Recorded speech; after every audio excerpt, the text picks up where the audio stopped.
Livro Memórias de um Suicida, pelo espírito Camilo Cândido Botelho, capítulo 19, O Homem Velho. Voltamos à Terra muitas vezes, permanecendo em suas sociedades com pequenos intervalos, desde os primórdios do ano de 1906. Múltiplos deveres ali nos chamavam.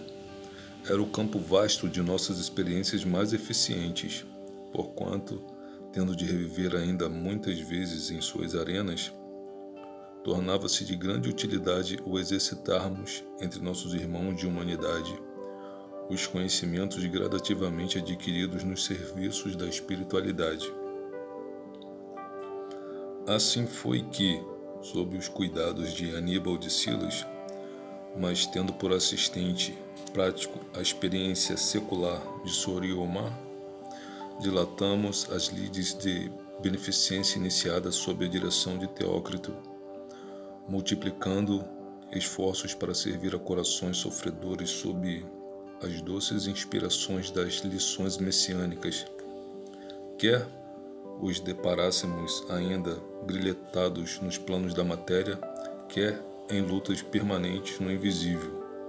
Servimos nos postos de emergência da colônia a que pertencíamos,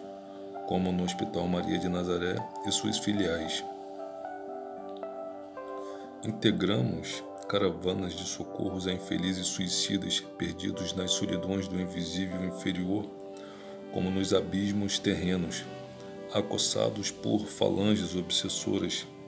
Seguimos no rastro de nossos mestres da vigilância,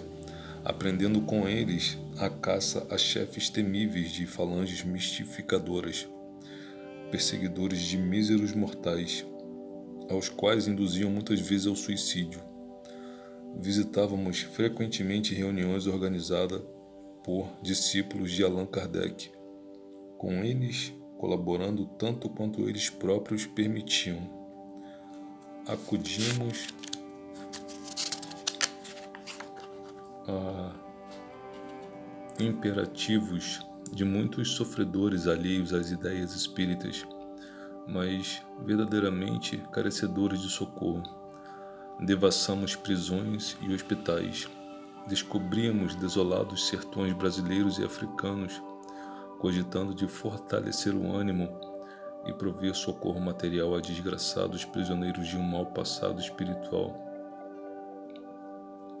Agora, às voltas com testemunhos recuperadores em envoltórios carnais desfigurados pela lepra, amesquinhados pela demência ou assinalados pela mutilação, e nos atrevíamos até pelos domicílios dos grandes da terra, onde também possibilidades de dores intensas e de graves ocasiões para o pecado do suicídio enxameavam, não obstante as fictícias glórias de que se cercavam,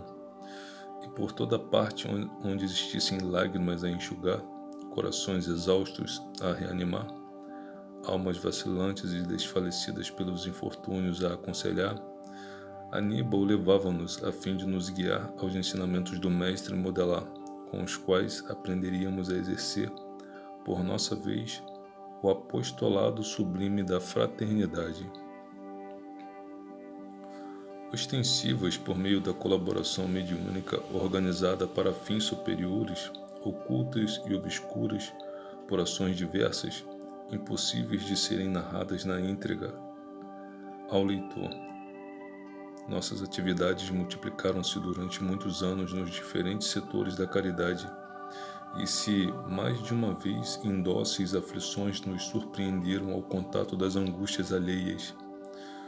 no entanto, mais vezes ainda obtivemos doces consolações ao sentirmos haver nossa boa vontade contribuído para que uma ou outra lágrima fosse enxuta, para que um ou outro desgraçado acalentasse as próprias ânsias, as sugestões santas da esperança, um e outro coração se aquecesse ao lume sagrado do amor e da fé que igualmente aprendíamos a conceituar. A cada lição do Evangelho do Senhor, explanada pelo jovem catedrático, a cada exemplo apreciado do Mestre inesquecível, seguiam-se testemunhos nossos na prática entre os humanos e os desventurados sofredores. Assim como análises através de temas deveríamos desenvolver e apresentar a uma justa examinadora, a qual verificaria nosso aproveitamento e compreensão da matéria. Frequentemente, pois, produzíamos peças baseadas em temas elevados e inspirados no Evangelho, na moral como na ciência. Romances, poemas, noticiários, etc. Uma vez aprovados, estes trabalhos poderiam ser por nós ditados ou revelados aos homens, porquanto instrutivos e educativos, convenientes por isso mesmo a sua regeneração, e o faríamos pela operosidade mediúnica, subordinados a uma filosofia, ou servindo-nos de sugestões e inspirações a qualquer mentalidade séria capaz de captar-nos as ideias e reações a respeito de assuntos moralizadores ou instrutivos. E quando reprovados, repetiríamos a experiência até concordar plenamente o tema com a verdade que esposávamos e também com as expressões da arte, de que não poderíamos prescindir. Os dias consagrados a tais exames eram festivos de todo o bulgo da esperança, legítimos certames de uma arte sagrada, a do bem. O encanto de tais reuniões se destacava, ultrapassava todas as concepções de beleza que antes poderíamos ter. Esforçavam-se os vigilantes na decoração dos ambientes, na qual entravam jogos e efeitos de luzes transcendentes, indescritíveis em linguagem humana, enquanto luminares de nossa colônia, como Teócrito, Amílio de Guzmán e Aníbal de Silas, se revelavam artistas portadores de dons superiores, quer na literatura como na música e oratória descritiva, isto é, na exposição mental, por meio de imagens, das produções próprias. De outras esferas vizinhas, desciam caravanas fraternas e a emprestarem brilho artístico e confortativo às nossas experimentações. Nomes que na terra se pronunciam com respeito e admiração acorriam bondosamente a reanimarmos para o progresso, ativando em nossos corações humílimos o desejo de prosseguir nas pelejas promissoras. Não faltaram mesmo em tais assembleias o estímulo genial dos vultos como Victor Hugo e Frédéric Chopin, este último considerado suicida na pátria espiritual, dado o descaso com que se ativera relativamente à própria saúde corporal. Ambos, como muitos outros cujos nomes surpreenderiam igualmente o leitor, exprimiam a magia dos seus pensamentos, dilatados pelas aquisições de longo período na espiritualidade, por meio de criações intraduzíveis para as apreciações humanas do momento. Tivemos, assim, ocasião de ouvir o grande compositor que viveu na Terra mais de uma experiência carnal, sempre consagrando à arte ou às belas letras as suas melhores energias mentais, traduzir sua música em imagens e narrações numa variedade atordoadora de temas, enquanto o gênio de Hugo mostrou em lições inapreciáveis de beleza a instrução, a realidade mental de suas criações literárias. O poder criador desta mentalidade, a quem a Terra ainda não esqueceu,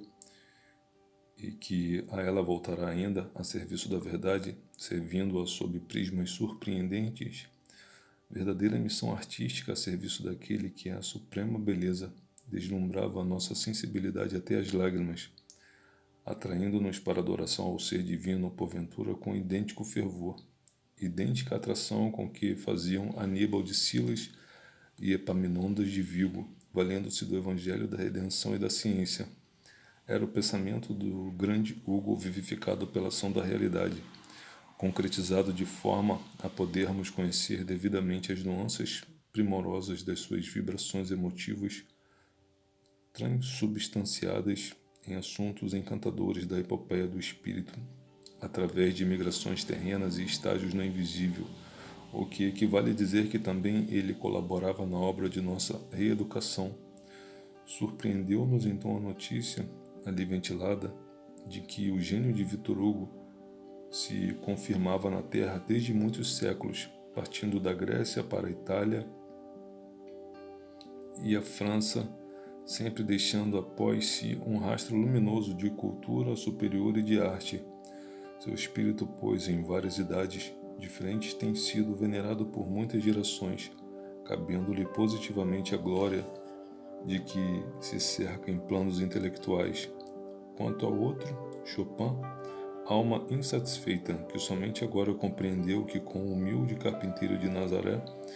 encontrará o segredo dos sublimes ideais que a saciarão em miríficas expansões de música arrebatadora, transportada da magia dos sons para o deslumbramento da expressão real. Deu-nos o dramático poema das suas migrações terrenas, uma delas anterior mesmo ao advento do grande emissário, mas já a serviço da arte, cultivando as belas artes como poeta inesquecível, que viveu em pleno império da força na Roma dos Césares. Quanto a nós outros, os ensaios que deveríamos levar a efeito seriam igualmente traduzindo nossas criações mentais em imagens e cenas, como faziam nossos mentores com suas lições e os visitantes com sua gentileza. Para tal desiderato, havia o concurso de técnicos incumbidos do melindroso serviço, equipe de eminentes cientistas, senhores do segredo da captação do pensamento para os aparelhamentos transcendentes a que nos temos referido. Alguns médiuns da confiança do nosso instituto eram atraídos a essas reuniões, sob a tutela de seus guardiães, e aí entreviam dificultosamente o que para nós outros se revelava com todo o esplendor.